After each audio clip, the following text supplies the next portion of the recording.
Boom.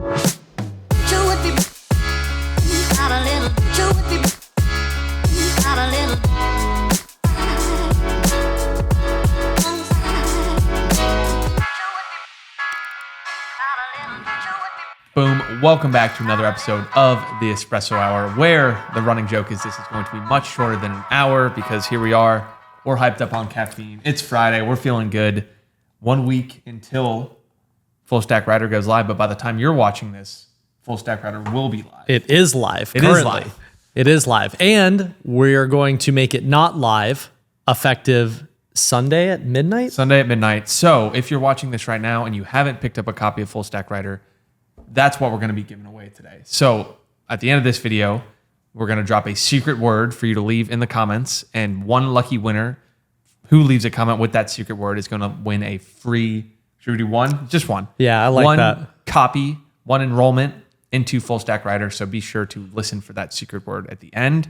But other than that, we got plenty to dive into today that has kind of nothing to do with Full Stack Rider. We just want to give that quick intro. Awesome. Yeah, we had the team here last week. You said happy Friday, and I'm so disoriented. Yeah. I'm like, what Especially day is in it? here, it's like could be 4 a.m. You know? Yeah, we've been heads down hard at work. This is always the busiest time of the year, but this is the push into Thanksgiving.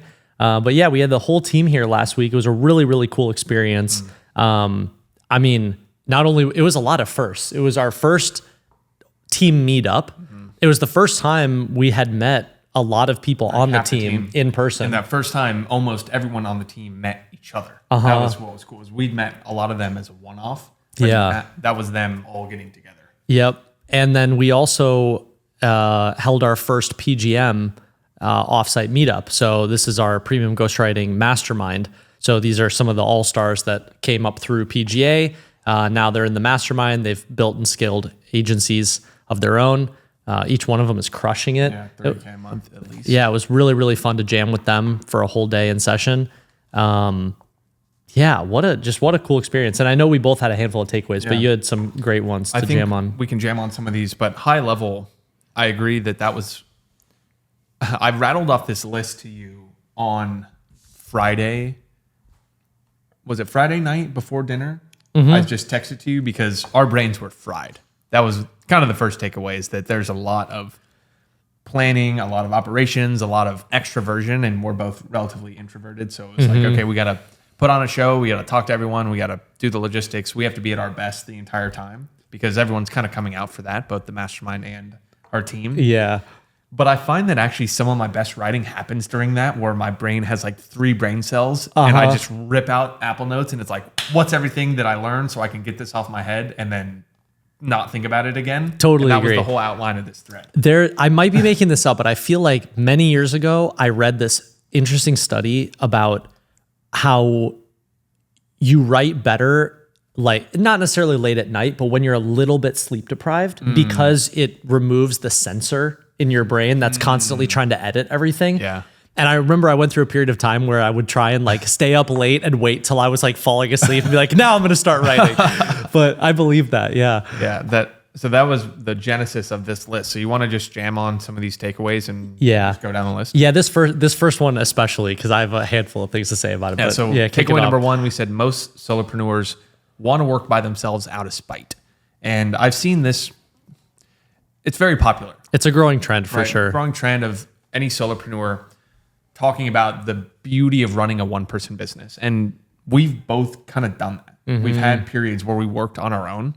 And I've never once heard someone who is a solopreneur introduce their story without 8 months ago or 5 years ago, I worked for a team and the team was horrible. And the team was X, Y, and Z. And I hate working with people. So now I run my own business. And so to me, anyone really pitching the hard solopreneur lifestyle might be doing so because they worked with a horrible team in the past, where if they had a better experience, which is what we're experiencing right now, it's a lot more fun to work with a team of lethal A players than it is by yourself. Yeah. Yeah. Just to define that. So solopreneur being you work solely for yourself. And sometimes I see people take it to the extreme where they're like, and no contractors. Like you don't outsource anything. There's almost this pride in the fact that you do it all on your own.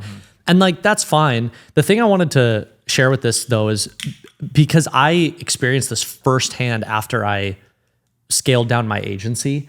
Like I went through 18 months really before we connected where I was just, I never wanted to start another company again. Like that first experience for me, and at our height, we had 23 full-time employees, and it was a lot, especially as a 27-year-old to employ that many people.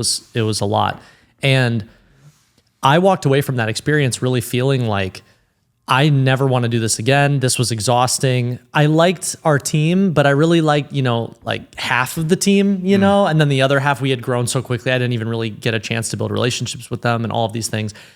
And to show how real this was, like funny little tangent, is when we first started working together.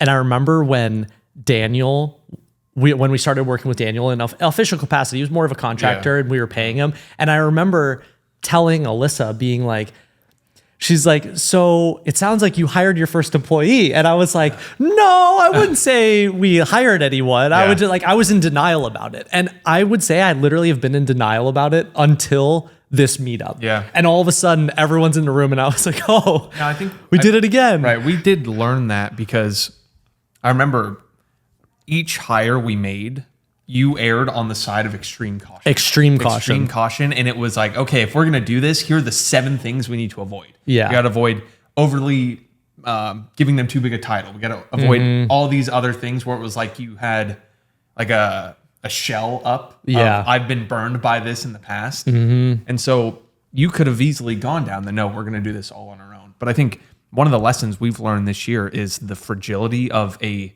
90% margin business, where it might sound like, why would I hire anyone and give up my 90% margin digital product business? But you realize that the reason your business is at 90% and not 60 is because you are doing that 30% of labor that you could easily empower other people to do. And it's more fun. It is a lot more fun. If you have people who show up excited, you get to lead. The difficult skill to learn is this one where I put, you have to have the management skills to correctly align the incentives of the entire team. Yep. Where now we're working with more people, how do we make sure that everyone is incentivized to grow the top line of the business? So that's something we're thinking about a lot as well. In hindsight, I do think that because I had that experience, erring on the side of extreme caution, I think was very helpful for us. Definitely. we had that pattern recognition, and it helped us avoid a lot of mistakes that we've seen other people in our space make. And which is it's just part of the journey. Like the first time you do it, it's very hard to not make those mistakes. But I think something that we've done really well too is sort of challenge those things in ourselves. Like early on when you were like, should we spend $100 on conversion? I'm like, yeah, we should spend the money. And same thing, whenever I was erring on the side of caution, you were like, no, this would be a really good decision. So that's a big part of it too. Yeah. And I think we're learning more and more, and it's fun to document these. I was saying to someone else, like we spent a lot of this year unlearning a lot of the beliefs we had last year about the types of products we could sell, the type of team we wanted, the type of businesses we could start, all of that. So we'll probably do another like 2023 recap business lessons. That would be cool. That'd be a lot of fun. Yeah. All right. Number 2, I said your team culture hides on Slack and Zoom, but reveals itself when the entire group is together. This one blew my mind. Yeah. So starting with the old type of offsite that I did. So I was thinking back to the BlackRock offsites we would do. Wall Street offsites. Where basically you'd stuff everyone into a conference room to give presentations that no one really was that interested in. We'd all sit around all day, bored, not wanting to be there. It'd be a stuffy, whatever environment. We'd have to like bounce back and forth between the offsite and still doing our day-to-day work because the market never slept and stuff. I just remember it was never that fun. Yeah. And then we'd throw this big party at the end of the day. And it was like, oh, thank God, I get to go blow off some steam. And we'd all get drunk and go. And it was fun. We'd invite all the people on the floor, and it was kind of like a big event. And then we'd try to have day 2 of the offsite the next day. We'd roll in hungover, pissed off, drink a bunch of coffee, like donuts, feel horrible, not get anything done. And like that would be the extent of the offsite. Compare and contrast that to our entire team where everyone showed up like it was training camp. That's what it felt like. Everyone was like, I'm here to ball. Yep. I'm here to learn. I'm here to soak the most out of this. Everyone was in the hotel gym because, so for context, I stay in a apartment / hotel. So one side is apartments, the other side's hotel. My apartment is on one side, and then all 10 of the others, except for you, because you have a house, stayed in the hotel side. So it was very convenient. Yeah. And then on the morning of Saturday, everyone was up getting after it in the gym at the same time. Oh, really? Yeah, I didn't know that. Pretty much everyone. Oh, that's cool. Which was really cool. And then 0 out of 14 people drank the entire group dinner. That was one of the more interesting things by far. So, yeah, that was shocking. The second dinner, when we showed up at Fiorito, because when I booked it, I had also booked an open bar. Oh, yeah. Because like you never know, you know, and usually for stuff like this, most of the time, everyone wants to drink. And so I was like, okay, yeah, it's our first time doing this. So sure, why not? And we sat down, and because this was the second dinner, the first one, no one drank. And so we sat down, the waiter was like, okay, open bar, what does everyone want? And I'm like, no one wants anything. And he's like, so I guess I'll just take it off your tab then? Or what do you, you know? I mean, I go back and forth because had we sat down and said both days, like, we're going to drink, they probably would have joined. People might have had a cocktail here and there, but it was like, I wanted nothing to do with it because no, it was so intense. We had to show up the next day, and there was the last thing I could do was have any kind of brain fog on the next morning. That we talked about this briefly, but one of my biggest takeaways from doing this is how often in the past the vicious cycle would be you're doing something that's taxing, and so then at the end of the day you feel exhausted and you sort of rationalize to yourself, wow, I just worked really hard, I deserve, and then insert whatever the vice is, like I deserve a glass of tequila, right? So then you have the glass of tequila to reward yourself, but really to like sort of cope from the intensity of the day. You go to sleep, you don't get great sleep, and then the next day, which demands just as much from you, is now even harder. And we didn't drink all weekend, and I woke up Sunday. We did this Ship 30 celebration call. We did the last thing, and then literally just slept for the entire rest of the day. And it really made me realize how intense those 3 days were. They were super taxing. And then at least though, because you were able to fully recover on that Sunday, you hit the ground running this week. Yeah, back at it Monday, Tuesday. You know? Like, yeah. And so we talk a lot about our 3 values of extreme ownership, relentless tempo, championship energy. We have a video, I think like 6 months ago, and we solidified those values. I think it was earlier in the year we made an Espresso Hour on it. But it was so cool to see that team come together and be like, okay, we've actually built a culture where we weren't really sure how people were going to show up. And then for everyone to show up like they did, it was like, okay, we're clearly on the right track with the way we're communicating, the expectations we're setting, everything. Yeah. The people we're hiring. A very subtle thing I've noticed too, and this started all the way back when it was just you and me, and then you, me, and Daniel, is whenever you and I talk about something, there literally isn't even a single word of, Ever. Like anything we talk about, it's always, okay, great. So what do we have to do? And I've now seen how that has bled into the culture of everyone else, where having everyone here, anytime we said, okay, now we're going to work on this. Like there was not even a single like, like every person's like, what's next? What's next? What's next? And that has been really cool to see how that's become the culture and that as well. Further contrast with the average corporate offsite. Yeah, people complain about all everything. they do is complain. Think about the water cooler. All it is complaints. There were 0 complaints at the entire weekend. So it's nuts. And other people said that and were like, this is a surreal experience. Right. I've never experienced this before. Because we have a diverse age. We have people from every experience. We got 23-year-olds and we got older, everyone. So it's like everyone is at a different stage of their career. But they all recognize that what we're doing is different. Which is pretty cool. Okay. Number 3, don't underestimate the amount your team members look up to you. So I preface this with 18 months ago, I worked for a company of 10,000 people, bottom of the totem pole. Now we run a team of 10 who look to us to set direction. And you said this, when you sit down at a large conference room table and just 10, 11 sets of eyes turn to you like, all right, what are we going to do? You're kind of like, oh yeah, I have to be the one to decide what we're about to do. So I felt that in a big way. That was my, Saturday. So everyone got in Friday. We spent some time with the team. Then we did a big dinner, team plus mastermind group. And then we woke up Saturday morning. We rented out this conference room here in Wynwood and basically spent all day just jamming on ghostwriting agencies, scaling, very mastermind focused. But the whole team was there. And 8 a.m. I had... The moment where this all really clicked for me was I got to the co-working space early, obviously, because I wanted to like set up, make sure everything, and we got orange PGM hats for everyone. And I was there by myself and I was walking around the big conference table, like putting a hat at each person's seat.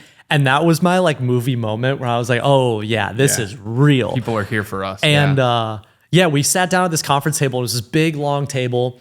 And Dickie and I were sitting at the head. And all of a sudden, everyone just sort of settles in and then just turns and looks. And I had this moment where I was like, oh, okay, it's 8:50 in the morning. Time to ball for the next 9 hours, you know?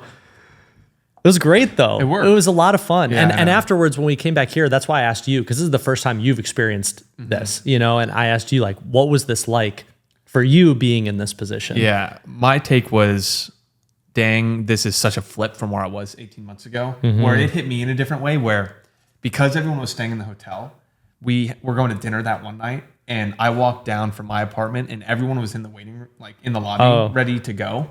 And I was like, okay.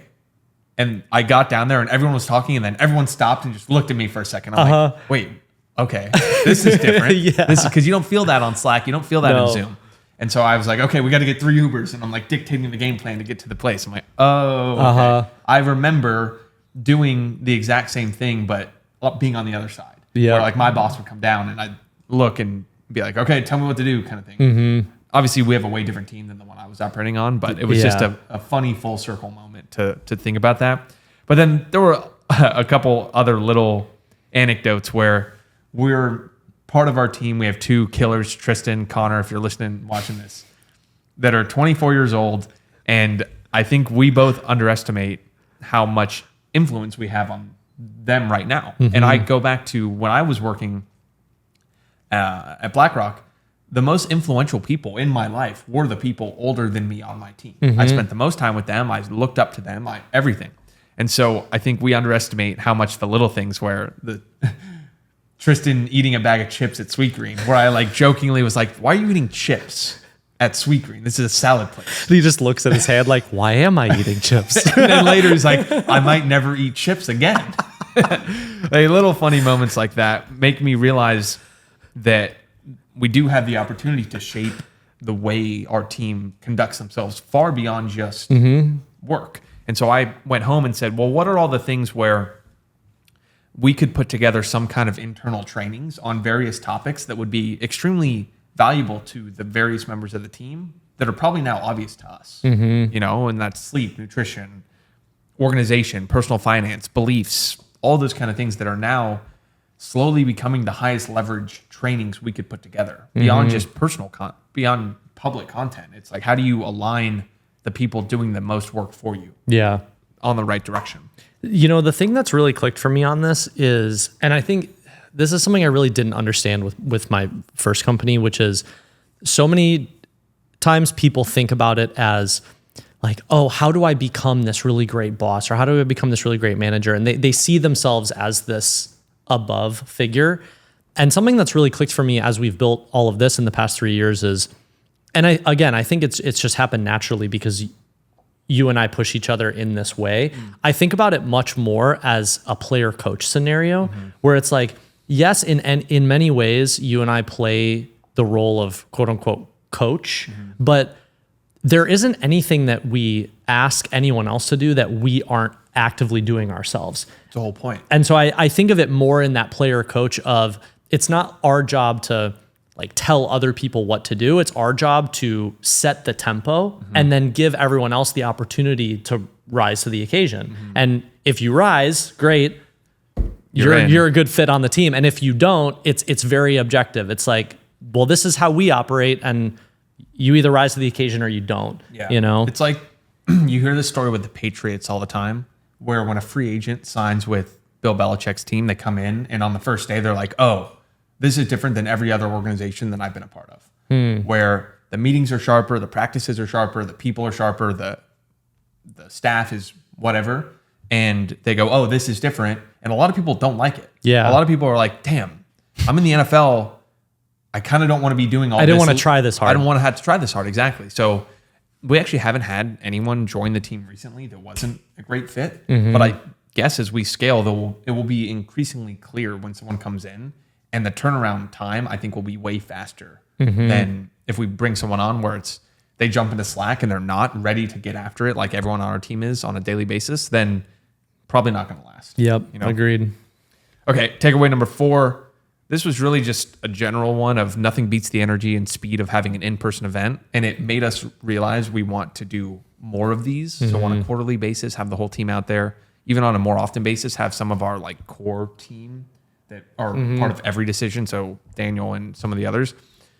Then that was all I felt was where we had a couple times where we would have had to organize a Zoom and async, but it was like we were just having breakfast and we'd make the 3 decisions of the day that we needed to. Right. And then we'd be off and running. And the speed of that, I think, was new to us. Yeah, agreed. And it was really cool to see that we could combine a team offsite with a mastermind. And actually that there's benefit in that, Right. you know, like people in the mastermind got to hear different perspectives from people on the team. And also as we would jam on things in the mastermind, we could immediately then turn to the team and be like, that's an upgrade. We should change that. Like the time to improvement was 0. It happened. Everything could happen very, very quickly. I liked that a lot. Yeah, so we really want to do it. And now we know how. Hotels, flights, restaurant, co-working space. Boom, done. Yep. You know?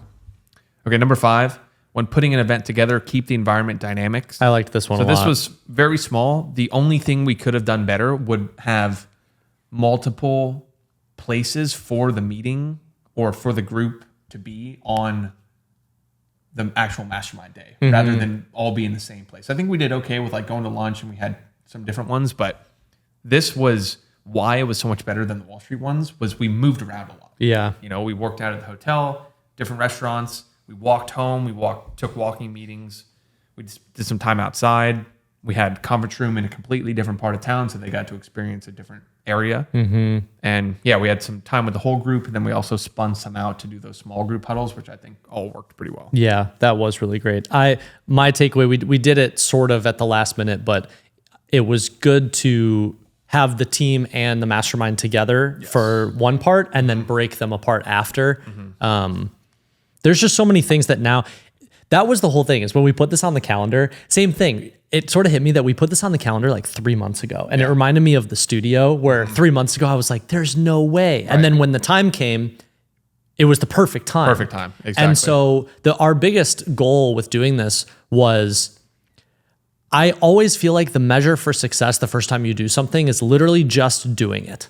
It really doesn't matter how it goes in a lot of ways. The whole goal is to just get a rep in, because now that we got a rep, we have a laundry list of things. We're like, oh, now we know what to improve. But you can't know what to improve until you get that first full loop. Yeah, and you will never feel ready to do that first. Yeah. I mean, we've pretty much done that with 10 or 15 things. Product launches, getting the studio, in-person events, newsletters. You just have to pick something and get started on it. Yep.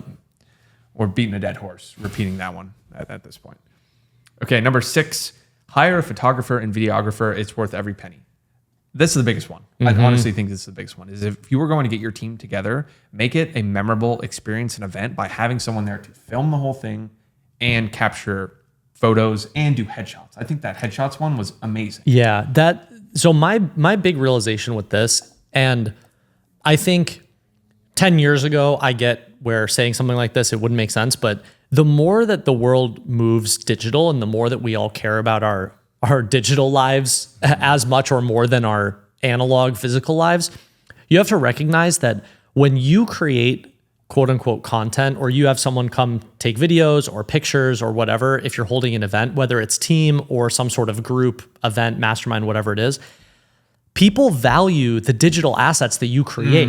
Everyone was really appreciative, being like, now I have a new picture that I can use as a profile picture, you know, or everyone's like, oh, look at that cool B-roll that I'm in that I can put on my Instagram. Right. So you have to recognize that it's not just for you or your own business or company. Like, it actually is a value to everyone who's involved. Yeah, seeing the whole team comment on one another's Instagrams with like, oh, that's sweet. So cool. Because you realize you don't get that when you work a remote job. Yeah, when else are you going to do that? Exactly. So we had Juan, shout out Juan. We had Paula take headshots for everyone.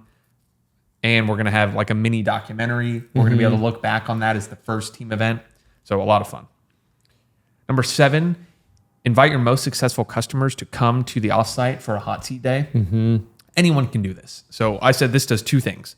It increases conviction in the mission from your team members. So when they see that the tangibility of the real world benefits that your product, they're like, oh, this is a real thing. It's like, oh, this is a real thing. And then second, it does even more to give more value to your best customers. Right? So having the PGM mastermind guys out, we got to one, coach them, and then everyone else on the team go, oh wow, because of the work we've done, these lives are changed, right? And it's hard to tell that with a kind of online business. So the more that you could bring that into the real world, I think both of those dividends are going to pay for a long time. Yeah. And also too, I guess just to share behind the curtain a little bit, Dickie and I were really hesitant to do a first like ghostwriting mastermind because PGA is still really new. PGA has only been around for 6 months, and we only have a handful of people who have gone through PGA and ascended to the mastermind. Obviously, another year goes by and that will grow, but in the beginning, everything's small, right?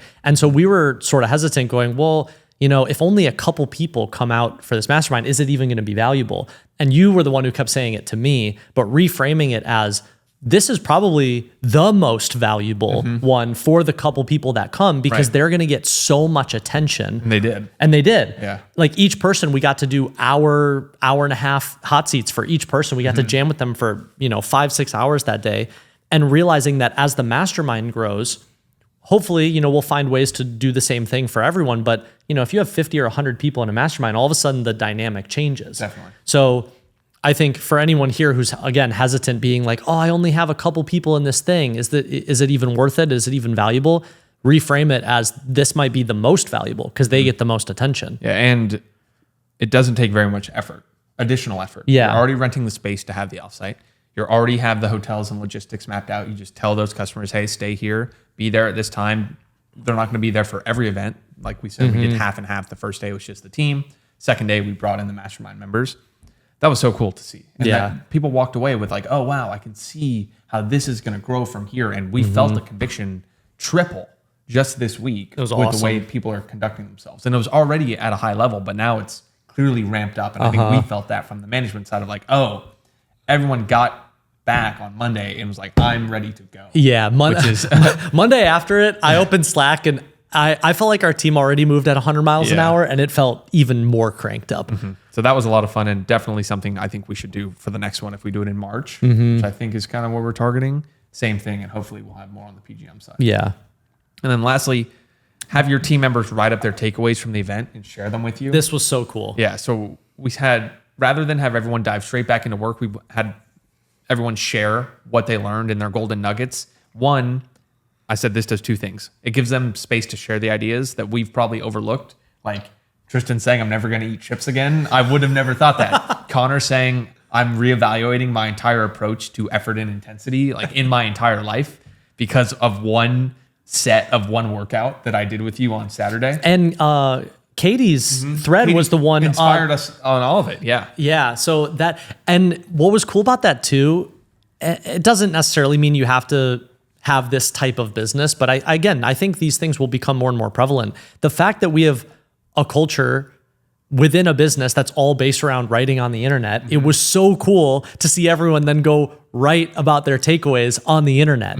And seeing that the next couple days, it just made me realize that as the team grows, we could foster that where we can, where right now it happened organically, sort of on accident, but we can encourage that of team members, and then other people get all these different vantage points of what it's like to work on our team. And yeah, it's really cool. We took that idea, and now our sales team are creating 1 to 3 pieces of content every single day that they were already doing internally with our end of day reports, but now they're just tweeting out one lesson of realization.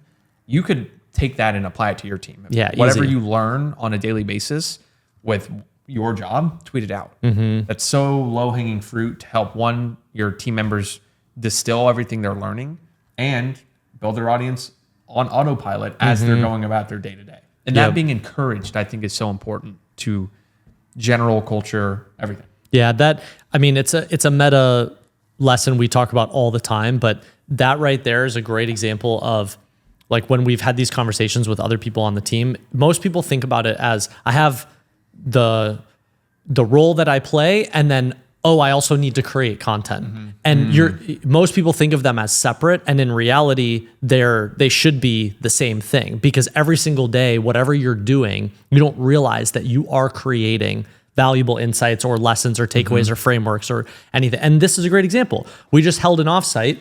We're not sitting and quote unquote creating content. All we're doing is just reflecting on the thing that we just did. Exactly. Just talking about the things we're already doing, which is why this episode is so easy. Yeah. We're just, here's what happened. And we've learned more and more, this is how we want Espresso Hour to go. It's rather than saying, hey, here's how to run your team offsite. It's, hey, here's how we ran our team offsite. Yep. No one can compete with us on that. We don't claim to be experts. We literally just ran our first offsite and we're talking about everything we learned. We're not saying this is the de facto way. It's, hey, here's what happened, and now we're talking about it. Yep. And that allows you to create content about what you're doing forever. Of just, hey, recently I did X. Here's what happened. And selfishly, it has huge benefits for us because it crystallizes all these takeaways. Now, the next time that we go do this, we can reference this list and go, oh yeah, these were some of our biggest lessons learned. What should we improve on? This is it's a mini tweet, it's a listicle, it's a carousel. It's a VSL for future employees that might want to work with us. I mean, this got a couple hundred likes, a couple hundred bookmarks. Yep. People going, oh, wow, I'd love to work for a team that did that. Are you guys hiring? I got a bunch of DMs, same thing. So revolutions, just over and over and over again.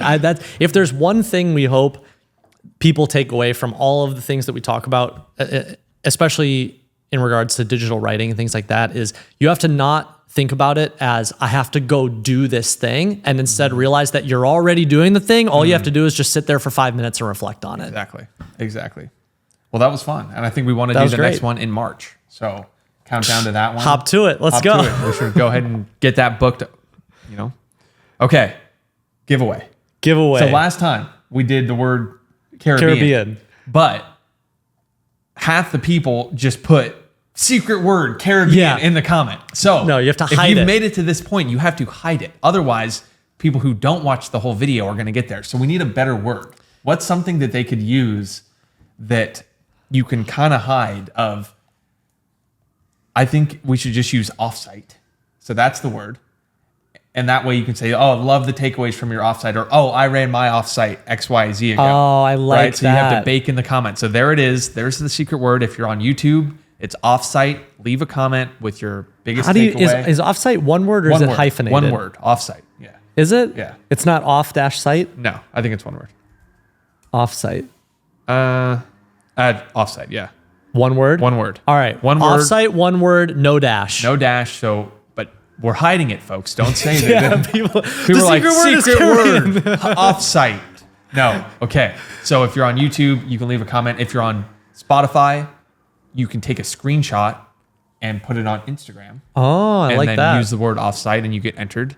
And what else? Bonus points if you don't just use the word offsite, but if you share some sort of takeaway when I was running my offsite, how you could improve your offsite. We need that as well. So, things I liked from my company's offsite. Right. There you go. All right. So I love this because we're only talking to a handful of people that make it to the end of every episode. It's like we're at the Marvel movies and we have a little post trailer. Yeah. So, all right, that's the secret word. We'll give away one free enrollment into Full Stack Writer, which is live if you're watching this right now and goes unavailable for sale at Sunday, 11:59 p.m.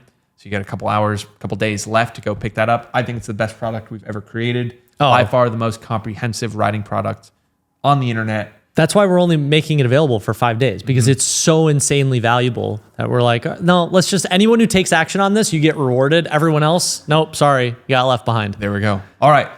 That's all we got for this one. That's it. Like, subscribe, leave a comment, leave a screenshot, tweet about it. You know how to enter the contest, all that good stuff.